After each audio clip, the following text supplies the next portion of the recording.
고린도후서 1장 1절로 11절 말씀 우리 함께 나눌 텐데요. 오늘은 1장 1절로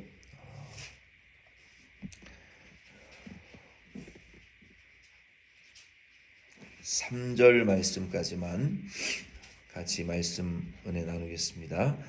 고린도후서 1장 1절로 11절 말씀은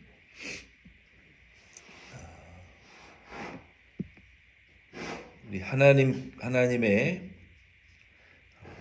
그 위로에 대한 3단계 감사에 대한 내용입니다. 바울이 고린도 교회를 생각하면서 늘 기도했고 또 많은 염려가 있었지만 그 중에 하나님 앞에 감사하는 내용도 있었습니다. 물론 염려와 또 책망과 교훈이 더 주된 내용을 이루었지만 바울이 고린도 교회를 통하여서 드린 작은 분량의 감사도 있습니다. 우리가 이 맥주감사 주일을 맞이해서 오늘 토요일과 내일 주일에 고린도후서 1장 1절로 11절 말씀을 통해서 하나님의 그 위로에 우리를 환난 중에 위로하시는 그 하나님의 위로하심에 대한 감사의 내용이에요. 그래서 1절로 11절에 보면은 바울이 그것을 3단계로 그러니까 1단계, 2단계, 3단계로 하나님께 그 우리를 위로하시는 그 하나님의 은혜에 대하여 감사하고 있어요. 그 감사의 핵심이 되는 구절은 여기 10절 말씀에 보면은 그가 이같이 큰 사망에서 우리를 건지셨고 또 건지실 것이며 이후에도 건지시기를 그에게 바라노라. 여러분들이 그런 이 노래나 간증들도 그런 구절을 들어보셨겠지만 그가 하셨고 또 그가 이루셨고 그가 이루실 것이다. 이런 구절들을 들어보신 적이 있겠지만 그것이 이 성경 이 고린도후서 1장 10절 말씀에 그 근거가 되는 구절이에요. 그가 우리를 건지셨고 언어에 보면은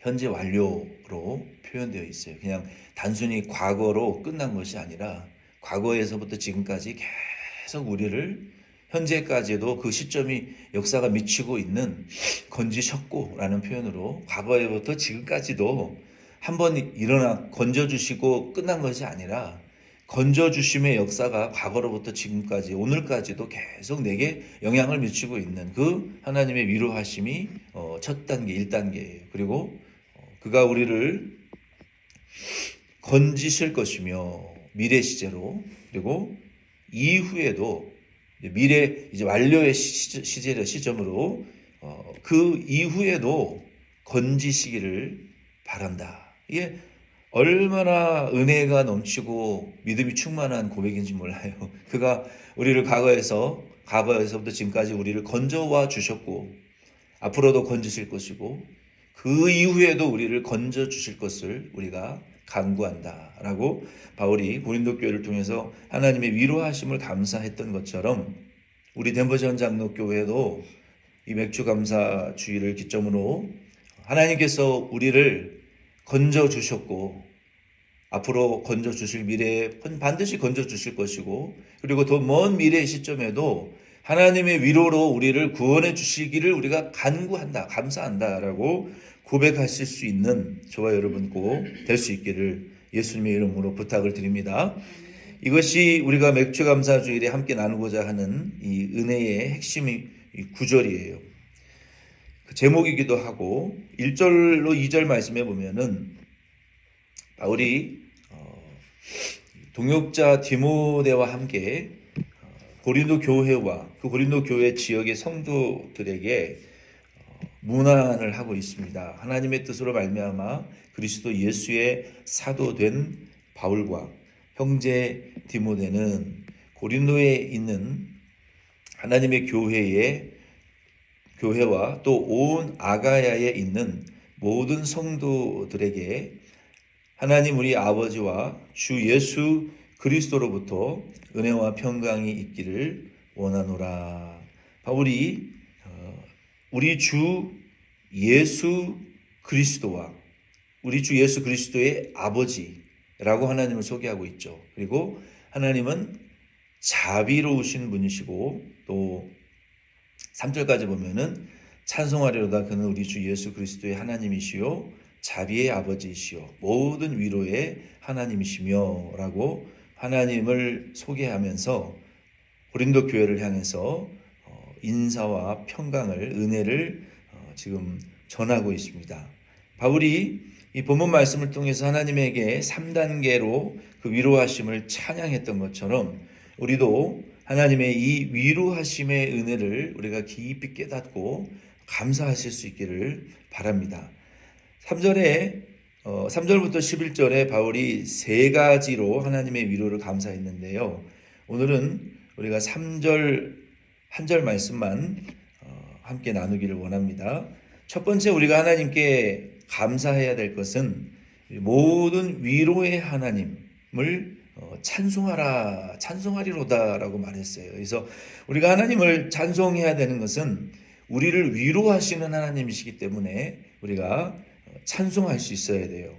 3절에 우리 주 예수 그리스도의 아버지 하나님을 찬송하리로다라고 한 것은 이 능력의 하나님께서 예수 그리스도를 통해서 이루신 그 구원의 은혜를, 그 능력으로 이루신 구원의 은혜를 그냥 끝내신 것이 아니라 지금도 예수 그리스도의 이름으로 계속 역사해 가고 계시기 때문에 그 예수 그리스도를 통해서 이루신 구원의 은혜를 먼저 바울이 찬송하리로다라고 말한 거예요. 우리 성도는 하나님에게 감사드릴 때 늘 예수 그리스도를 통해서 이루어 주신 그 구원의 은혜가 우리 입에서 터져 나와야 돼요. 찬송하리로다라고 먼저 터져 나와야 돼요. 왜냐하면은 베드로전서 1장 3절 말씀에 보면은 하나님께서 예수 그리스도의 아버지로서 그의 많으신 긍휼대로 그리스도를 죽은 자 가운데에서 부활하게 하심으로 말미암아 우리를 거듭나게 하사 산 소망이 우리에게 있게 하셨기 때문에 그래요. 하나님께서 우리가 하나님이 우리를 위로하신 그 위로의 가장 그 중심은 어디에 있냐면은 부활의 소망에 있어요. 우리가 소망 없는 이 광야와 같은 세상에서 우리가 살아가고 있지만 우리가 하나님의 그 위로하심을 우리가 먼저 찬양하고자 할 때 그 위로의 가장 중심과 핵심은 어디에 있냐면 위로와 소망이 없는 이 세상 가운데에 하나님께서 아들을 보내셔서 그 아들 예수 그리스도를 죽은 자 가운데에서 부활시키심으로 말미암아 이 세상에 있는 모든 택한 백성들에게 영원한 영생의 그 소망을 우리에게 주셨고 그 영생의 소망을 통해서 우리의 하나님의 나라의 소망을 우리에게 주신 그 은혜를 찬송하라라고 말씀하신 그 내용을 우리가 기억하면서 항상 우리가 하나님에게 감사하고 찬양을 드릴 때에는 그 은혜가 찬양이 우리 입에서 터져 나와야 됩니다. 그리고 3절 말씀에 보면은 하나님은 자비의 아버지이시고 위로의 하나님이시기 때문에 찬양하라라고 말씀하셨어요. 율법으로 하나님이 우리를 대하신다면 우리는 매일같이 지옥의 고통을 받아야 됩니다. 그러나 하나님은 자비의 하나님이시고 또 위로의 하나님이시기 때문에 우리에게 날마다 위로를 베푸시는 하나님이에요. 예수 그리스도의 피로 우리를 용서하시고 우리에게 날마다 자비를 베풀어 주시는 하나님이세요. 그뿐만 아니라 하나님께서는 우리를 시편 여러분 46편에 보시면은 하나님께서는 우리가 환난 날에 만날 큰 도움이시라고 말씀하셨어요. 그리고 시편 또 40편에 42편에 보면은 하나님께서 우리를 기가 막힐 웅덩이에서 우리를 건져주신 그 하나님이라고 소개하고 있어요. 우리가 지난 추수감사 감사일지를 기록하면서 여러분도 아마 많이 묵상하셨을 거예요. 우리의 환난 가운데에 찾아와 주셨던 그 하나님은 지존하신 하나님이시지만 마음이 높은 자, 교만한 자, 자신의 어떤 지혜와 지식이 충만한 자와는 함께 같은 자리에 동행하지 않으십니다.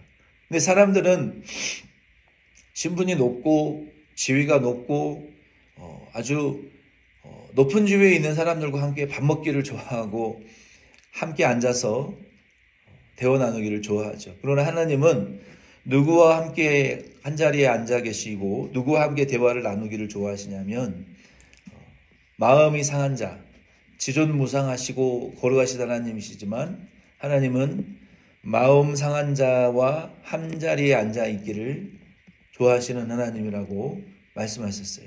왜 그런 자들과 함께 계시느냐? 하나님은 낮은 자, 마음이 겸손해서 예수 그리스도의 마음과 같이 낮은 마음을 품는 자들과 동행하시고 예수 그리스도처럼 하나님의 나라를 위해서 상한 마음을 가지고 있는 기도하는 심령을 하나님이 좋아하신다고 했고 그런 자들과 함께 하시면서 하나님은 하나님의 나라 때문에 마음 상한 자의 마음을 고쳐주시기를 기뻐하시고 낮은 자의 기도를 들어주시는 것을 기뻐하시는 하나님이에요. 그래서 하나님은 우리가 환난 당할 때 우리가 상한 심령이 되어서 하나님 앞에 부르짖은 그 기도를 하나님이 다 들어주시고 우리가 환난을 당해서 우리가 누구보다도 낮은 마음이 되었을 때에 하나님을 향해서 아버지라고 부르짖는 그 기도를 하나님은 절대로 외면하지 않는 하나님이세요.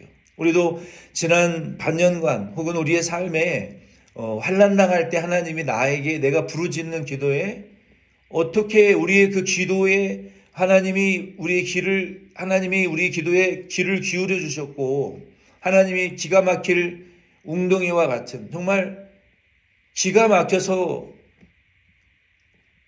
탄식할 수밖에 없는 그러한 환난과 같은 그 깊은 웅덩이 우리의 인생에 그 아주 어둡고 축축하고 비참하고 정말 낮은 그런 비천한 환난 가운데에서 있을 때 하나님께 상한 심령이 되어서 막 부르짖을 때 하나님이 우리의 기도를 다 들어주시고 우리 이 낮은 자와 함께하는 사람이 없지만 친구도 떠나고 아무도 함께하지 않지만 가장 비천하고 낮은 자와 하나님이 함께 동행하시면서 우리를 위로하셨던 그 하나님의 위로를 우리가 생각하면요 절대로 그 하나님의 은혜를 잊어버릴 수가 없어요. 정말로 우리가 돈이 필요한데 빵이랑 우유를 사야 될 돈이 필요한데 돈이 없고 빌릴 사람이 없을 때만큼 우리가 처절할 때가 없어요. 눈물 젖은 빵을 먹으면서 하나님 앞에 울부짖을 때만큼 우리가 비참할 때가 없단 말이에요. 그런데 친구도 떠나고 사람이 하나도 없을 때 그러한 기가 막힌 웅덩이에서 하나님이 기가 막힌 위로로 우리를 위로해 주셨던 우리의 삶의 그 위기의 순간들이 있었지만 하나님이 그러한 위로로 우리를 위로해 주셨던 그런 자비로우신 하나님 아버지이시고 그 하나님은 우리를 위로하시는 위로의 아버지이시라고 여기 3절 말씀에 말씀했어요. 바울도 이 편지를 쓰면서 유대인들의 그 비방을 바울이 암시하고 있어요. 사도행전 18장 3절에 정말 여기 4절로 11절 말씀에 기록이 되어 있지만 그 기가 막힌 환난으로 인해서 바울이 그 믿음이 강하고 의지가 강하고 주님의 일을 위해서는 정말 불가능도 없을 것 같은 그 불굴의 의지를 가지고 믿음으로 담대하게 사명을 감당했던 바울도 여기 4절로 11절에 보면은 살아가야 될 소망까지 끊어지는 환난을 내가 당했다. 아시아에서 사형 선고를 받은 것과 같은 환난을 내가 당했다. 엘리야가 얼마나 담대했습니까? 바알의 그 우상을 숭배하는 용사들과 함께 정면 도전을 했던 그 엘리야가 마지막에는 영적인 이 탈진이 오고 낙심이 와서 차라리 나를 죽여달라고 낙심했던 것처럼 바울도 살아가야 될 사명에 대한 어떤 소명감도, 살아가야 될 소망이 없어질 것처럼 사형 선고를 받은 것과 같은 그런 기가 막힌 운동회와 같은 환란을 아시아에서 당했고, 고린도 교회 성도들에게 그것을 성도들이 알기를 내가 바란다. 그러한 기가 막힌 환란과 낙심과 환란 가운데에서도 바울이 다시 소생할 수 있었던 이유는 무엇입니까? 사도행전 18장 9절로 10절 말씀에 보면은 그때 예수님께서 바울에게 나타나셨어요. 환상 가운데 나타나셔서 두려워하지 말며 침묵하지 말고 말하라. 내가 너와 함께 있음에 어떤 사람도 너를 대적하여 해롭게 할 자가 없으니 이는 이 성중에 내 백성이 많음이라. 얼마나 낙심했겠어요, 바울이. 근데 하나님께서 바울에게 이 예수님께서 나타나셔서 두려워하지 말아라. 침묵하지도 말라. 너를 해할 자가 하나도 없다. 내가 너와 함께 할 것이고 이 성에 핍박이 있지만 복음 들어야 될 내 백성이 많이 있으니까 네가 희생하고 두려워하지 말고 담대함으로 복음을, 핍박을 두려워하지 말고 전하라. 이 음성을 들었을 때 바울이 얼마나 새로운 소망과 힘이 솟아났겠어요. 모든 두려움이 없어지고 다시 처음에 주님의 부르심을 받았을 때에 그러한 소명으로 충만해지지 않았겠습니까? 우리도 환난 가운데에서 지난 반년 동안 우리가 우리의 삶 속에 받았던 여러 가지 환난 중에서도 우리의 이 두렵고 떨리는 힘이 없고 연약해진 손과 무릎을 일으켜주는 하나님의 그 위로하심이 우리 가운데에 정말 셀 수 없이 많아요. 우리가 우리를 위로하시는 우리의 위로의 하나님, 우리의 자비로우신 하나님 아버지, 우리 주 예수 그리스도의 아버지이신 하나님을, 그 위로하시는 위로의 하나님을 여러분 찬양하실 수 있기를 바랍니다. 나머지 두 가지 위로하시는 그 하나님의 또 두 단계가 더 있어요. 그 위로의 하나님의 은혜는 우리 내일 주일날 함께 나눌 수 있기를 바랍니다.